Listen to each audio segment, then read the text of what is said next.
Pemirsa selamat malam, senang sekali bisa bersama Anda kembali dalam program One on One. Kali ini episode One on One terkait dengan beberapa isu yang tentunya kita tahu sudah cukup sering katakanlah menjadi concern begitu, tidak hanya bagi warga negara Indonesia tetapi juga bagi negara-negara yang ada di dunia, karena isu ini juga merupakan sebuah isu yang menjadi perhatian skala global, yakni tindak pidana perdagangan orang atau TPPO yang juga merupakan kejahatan luar biasa atau extraordinary crime yang mencoreng kehidupan manusia. Isu ini bahkan sampai dibawa oleh Presiden Joko Widodo dalam KTT ASEAN ke-42 yang dilaksanakan di Labuan Bajo, Nusa Tenggara Timur saat ini. Dan kita tahu pemirsa, semakin hari semakin kesini TPPO ini juga dilakukan dalam berbagai bentuk dan juga cara, serta korbannya ini ternyata lebih banyak berasal dari warga negara Indonesia. Sebelumnya pemirsa, 20 warga negara Indonesia korban TPPO diketahui masuk ke wilayah Thailand secara legal, namun menyeberang ke Myanmar secara ilegal dan diperlukan tentunya koordinasi yang intensif bersama dengan otoritas Thailand serta tentunya negara-negara lainnya untuk menghindari terjadinya permasalahan hukum yang lebih lanjut atau di kemudian hari kembali terjadi. Pemirsa, sekali lagi saya Fani Imaniar dan kita akan membicarakan bagaimana memutus atau bagaimana caranya memutus mata rantai perdagangan manusia, tindak pidana perdagangan orang ini dalam episode One on One kali ini. Pulangkan kami segera Pak Jokowi. Karena banyak juga yang sudah tidak memiliki gaji dan tidak diberi gaji di sini. Pemerintah telah menyatakan perang terhadap tindak pidana perdagangan orang atau TPPO. Pemerintah berjanji akan menindak tegas dengan menyiapkan semua perangkat yang dibutuhkan untuk menghukum pelaku kejahatan TPPO. Tergolong bukan kejahatan biasa, maka tak ada ampun bagi pelaku tindak pidana perdagangan orang. Pelaku TPPO harus dihukum dan tidak berhak atas restoratif justice. Tindak pidana perdagangan orang merupakan salah satu topik penting yang juga dibahas, serta mendapat perhatian khusus dalam KTT ASEAN ke-42. Lantaran dianggap sudah menjadi penyakit yang mengancam kehidupan masyarakat. TPPO dinilai perlu dibahas bersama oleh kepala negara ASEAN. Kejahatan perdagangan manusia harus diberantas tuntas, dari hulunya sampai ke hilir. Saya ulangi, harus diberantas tuntas. Sehingga dalam KTT nanti akan diadopsi dokumen kerjasama penanggulangan perdagangan orang akibat penyalahgunaan teknologi. Sementara itu, Komisi Nasional Hak Asasi Manusia mendesak pemerintah segera memblokir situs-situs berbasis media sosial yang kerap mempromosikan lowongan kerja di negara langganan kasus tindak pidana perdagangan orang. Langkah tersebut dinilai Komnas HAM harus segera diterapkan untuk meminimalisir terjadinya kasus serupa seperti di Myanmar. Apalagi mengingat proses evakuasi WNI korban TPPO dari Myanmar bukan hal yang mudah. Sebagaimana diketahui, 20 WNI korban TPPO di daerah konflik Myawa di Myanmar telah berhasil dibebaskan. Upaya pembebasan dilakukan melalui Kedutaan Besar Republik Indonesia Yangon di Myanmar, serta KBRI Bangkok di Thailand.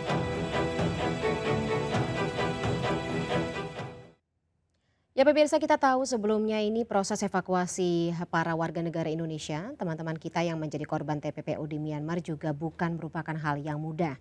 Dan Komisi Nasional Hak Asasi Manusia atau Komnas HAM mendesak pemerintah untuk memblokir situs-situs berbasis media sosial yang kerap menjadi faktor utama terjadinya TPPO ini dengan cara mempromosikan lowongan kerja atau loker, terutama di negara langganan dari TPPO atau kasus tindak pidana perdagangan orang ini.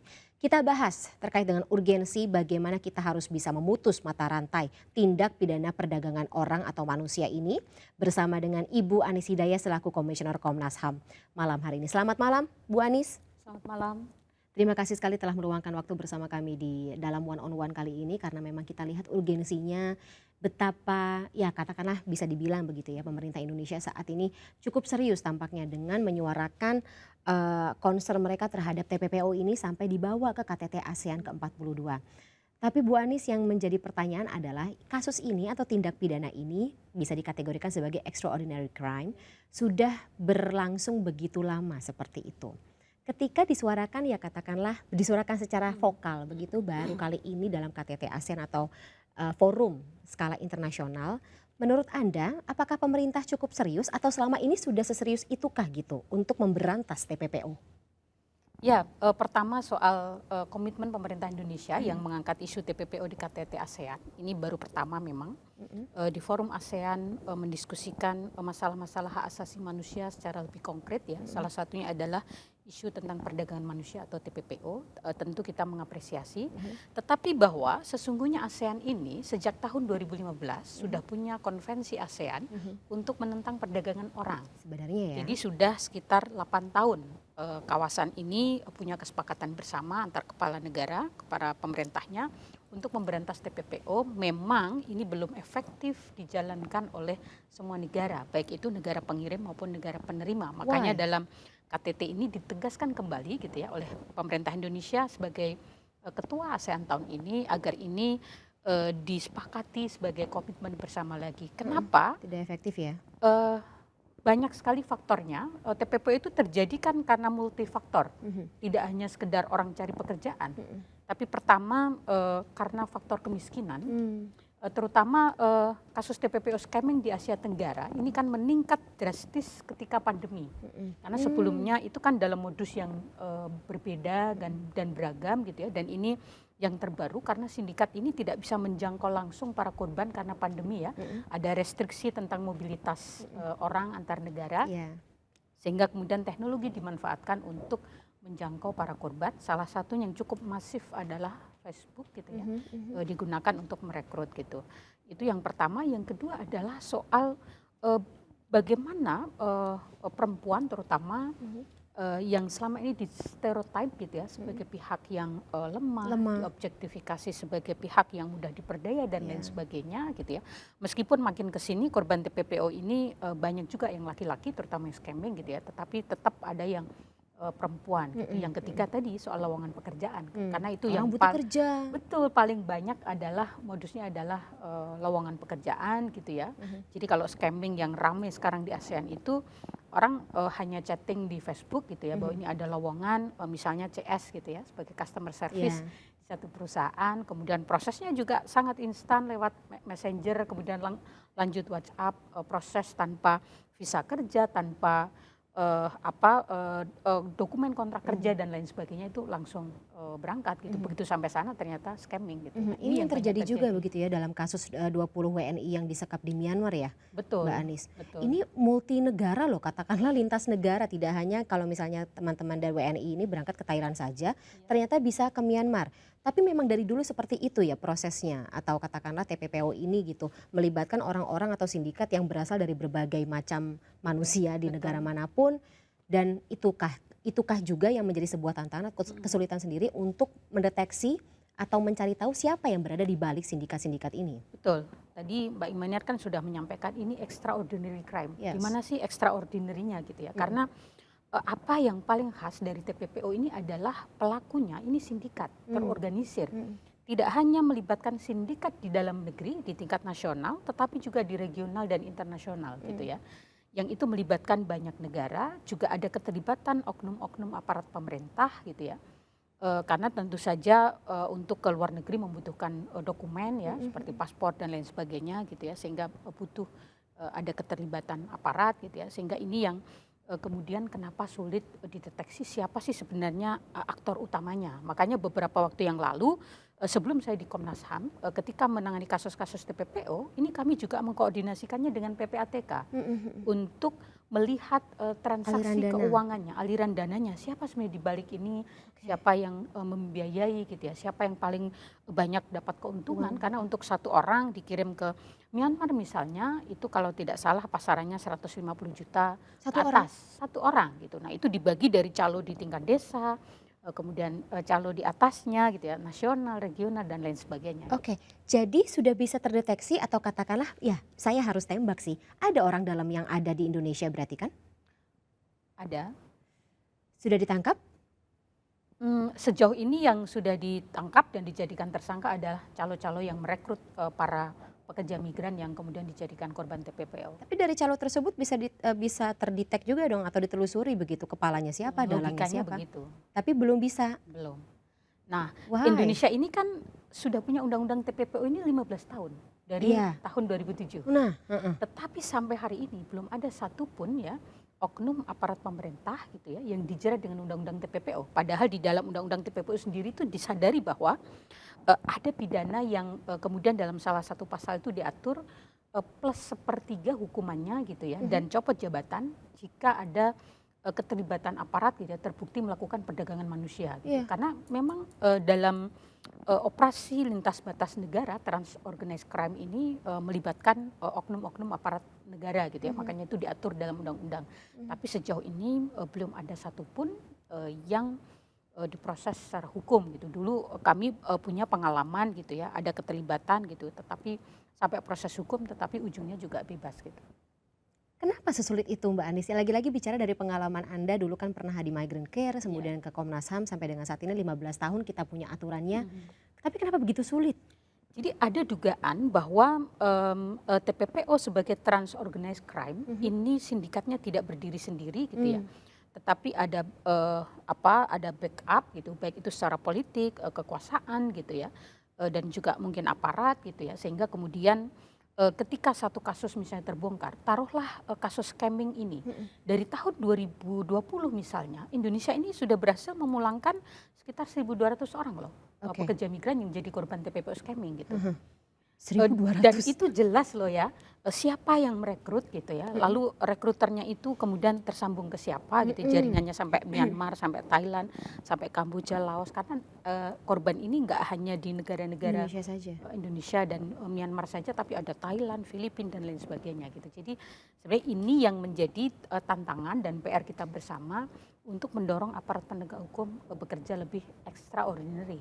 Dan kalau misalnya kita bicara mengenai extraordinary crime ini begitu kan juga bisa dikhawatirkan akan mengarah kepada tindak pidana lainnya gitu. Kalau tadi bicara mengenai prosesnya, tampaknya ada kecurigaan begitu ya, korupsi, kemudian ya mungkin gratifikasi atau suap seperti itu lagi-lagi, dan tidak bisa bergerak sendiri dong kalau misalnya katakanlah rakyat jelata begitu ya, berjalan sendiri tanpa adanya backingan dari orang dalam atau aparat penegak hukum begitu Mbak Anis ya. Temuannya ada berarti dari baik dari waktu ketika Mbak Anis masih di Migrant Care sampai dengan Komnas HAM sampai dengan saat ini? Dugaan-dugaan mengarah sana memang ada gitu ya, karena teorinya memang ini ada keterlibatan orang yang kuat gitu, baik di politik, kekuasaan dan lain sebagainya, termasuk aparat. Karena cukup menjanjikan ya keuntungan yang didapat begitu dari TPPO ini. Tapi menurut Mbak Anis, pemerintah Indonesia sampai dengan saat ini kemudian membawa tadi ya ke KTT ASEAN, apakah ada semacam perubahan begitu dalam mindset, perspektif, ternyata memang TPPO ini adalah sebuah urgensi gitu untuk ditangani? Dengan Presiden membawa ini ke KTT ASEAN, itu juga langkah yang cukup progresif menurut saya, karena sejauh ini dalam KTT ASEAN sebelumnya ini nyaris tidak pernah membawa isu-isu asasi manusia yang konkret yang nyata di ASEAN gitu. Jadi itu satu tentu perlu diapresiasi. Tetapi yang kedua bahwa dokumen-dokumen nanti yang akan disepakati gitu ya, ada 3 deklarasi, bagaimana mengawal untuk diimplementasikan, mekanisme pemantauannya seperti apa, karena kejahatannya di depan mata, korban di depan mata, pelaku-pelakunya juga kira-kira sudah teridentifikasi gitu ya. Pak Mahfud sering bicara di mana-mana juga gitu. Jadi harusnya memang ya tidak hanya omongan begitu atau tidak hanya sebuah bentuk deklarasi secara verbal ya, tetapi bagaimana implementasinya di lapangan seperti itu. Nah, kalau melihat kasus lagi begitu 20 warga negara Indonesia atau teman-teman kita yang ditangkap, kita bicara mengenai kasus ini dulu ya Mbak Anis ya. Menurut Anda faktor kesalahannya atau celah yang ya sebegitu gampang ya jadinya mudah dimanfaatkan oleh sindikat ini berasal dari mana? sebenarnya seperti yang saya sampaikan bahwa background secara besarnya itu kan soal kemiskinan, ekonomi, sejak pandemi itu kan masyarakat banyak yang kehilangan pekerjaan ya. Kemudian penempatan pekerja migran ke luar negeri juga ditutup, dibatasi gitu ya, ditutup, dibuka gitu, sangat dibatasi sehingga kemudian ketika ada lowongan pekerjaan yang datang gitu ya lewat aplikasi sosial media, maka kemudian masyarakat seperti justru memiliki harapan gitu ya untuk kemudian dapat pekerjaan baru.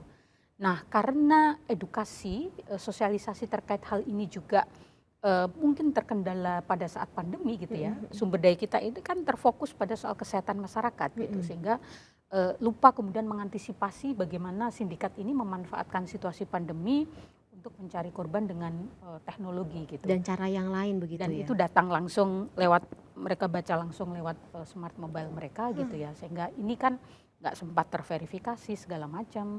Atau cross-check satu sama lain. Betul, meskipun sudah banyak berita yang mengangkat ini, tapi kan nampaknya juga tidak terlalu berdampak gitu, karena begitu dipulangkan 20 yang berangkat 200 misalnya. Bahkan pernah berangkat dalam salah satu kasus itu dicharter gitu sama sindikat pakai pesawat sendiri. Oke, dibawa semuanya begitu? Iya, untuk diberangkatkan lewat pesawat charteran, bukan pesawat komersial gitu. Oke, tapi kan menggunakan infrastruktur dari negara kita gitu. Apakah ya lagi-lagi maksudnya kan bandara, Ya, betul. landasannya dari negara kita Betul, begitu.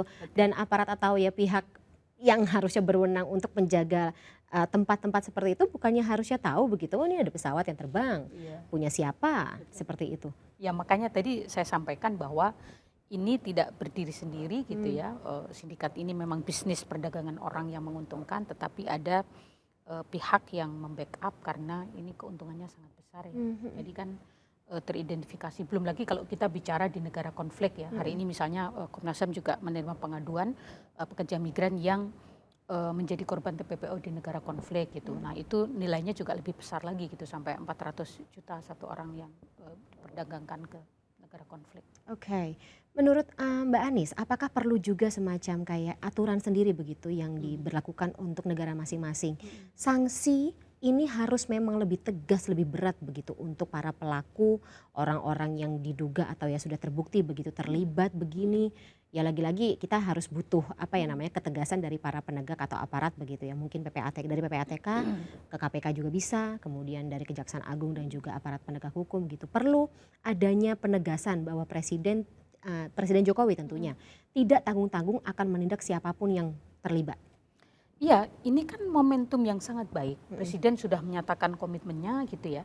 Mestinya dari aparat penegak hukum menangkap ini gitu ya sebagai satu momentum untuk bagaimana komitmen ini diterjemahkan dalam aspek penegakan hukum yang sangat optimal gitu. Tidak hanya menjadikan tersangka atau menangkapi mereka yang merupakan sponsor lapangan, tetapi lebih dari itu gitu. Siapa aktor intelektualnya gitu ya. Lalu siapa yang memprovide atau menyediakan infrastruktur teknologinya. Jet pribadi gitu loh, ya. nggak main-main. Jet pribadinya, teknologinya gitu ya. Karena kan kalau kita googling misalnya lowongan pekerjaan di Myanmar atau Thailand itu kan masih banyak sekali gitu. Jadi ini kan juga siapa di balik ini kan juga bisa ditelisik gitu ya. Nah termasuk siapa sih yang membackup segala macam gitu. Nah ini kan juga penting untuk dibongkar secara tuntas gitu ya, sehingga korban-korban yang terus berjatuhan gitu ya, yang mereka ini adalah orang miskin, orang yang sedang mencari lapangan pekerjaan, ini tidak terus-menerus bertambah. Kalau dari sisi regulasi, Indonesia sudah punya undang-undang TPPO. Kita sudah punya Satgas Pemberantasan TPPO yang salah satu fungsinya juga melakukan upaya pencegahan. Nah, memang banyak yang menyaksikan bahwa Satgas ini bekerja secara efektif karena sosialisasi edukasi di masyarakat nampaknya Masih belum sampai ke sasaran gitu ya, ke grassroots di mana mereka itu yang sering menjadi korban sindikat. Oke, Mbak Anis, tapi kalau misalnya bicara mengenai kasus 20 warga negara Indonesia ya kita yang ditangkap di Myanmar begitu atau kena TPPO di Myanmar, kan sudah ditetapkan ya, ada orang-orang yang ditetapkan sebagai tersangka oleh kepolisian, 2 orang, koreksi saya kalau saya salah. Tapi menurut Mbak Anis apakah ini cukup begitu atau katakanlah mereka hanya ikan kecil, ikan besarnya belum tertangkap? Ya, sebagai langkah awal penegakan hukum tentu kami mengapresiasi ya ada tersangka yang sudah ditetapkan gitu ya, itu calo lapangan, tapi kita berharap ada pengembangan yang lebih gitu karena aktor intelektualnya ini juga mesti ditetapkan sebagai tersangka gitu ya, siapa di balik ini gitu ya, dan siapa yang mendukung bisnis ini terus berjalan gitu ya, sehingga terus menjatuhkan banyak korban gitu. Dan Komnas HAM sebenarnya juga masih menangani 12 pekerja migran yang juga masih tersekap di Myanmar gitu ya, yang kami terima laporannya pada Januari tahun ini, tetapi juga masih belum bisa dievakuasi gitu, sehingga kita berharap ini juga bisa segera dilakukan evakuasi oleh pemerintah. Oke. Saya masih ingin menggali lagi terkait dengan bagaimana upaya pemerintah atau sebenarnya kesulitan bagi pemerintah tidak hanya untuk Indonesia tetapi juga negara-negara lain begitu, terutama kita bicara mengenai lingkup ASEAN dalam melakukan tidak hanya proses evakuasi tetapi juga tindakan represif begitu, penangkapan terhadap orang-orang yang ada di lapangan, yang menyekap mereka saat itu di lapangan, serta tentunya bicara mengenai kesulitan dalam menangani TPPO ini secara skala global begitu. Ketika kita berangkat dari pengalaman Mbak Anies saat di Migrant Care sampai dengan saat ini di Komnas HAM seperti ini. Tapi tahan dulu ya, kita dialognya akan kita hadirkan di segmen berikutnya Mbak Anies. Tetaplah bersama kami pemirsa. One on One akan segera kembali setelah jeda berikut.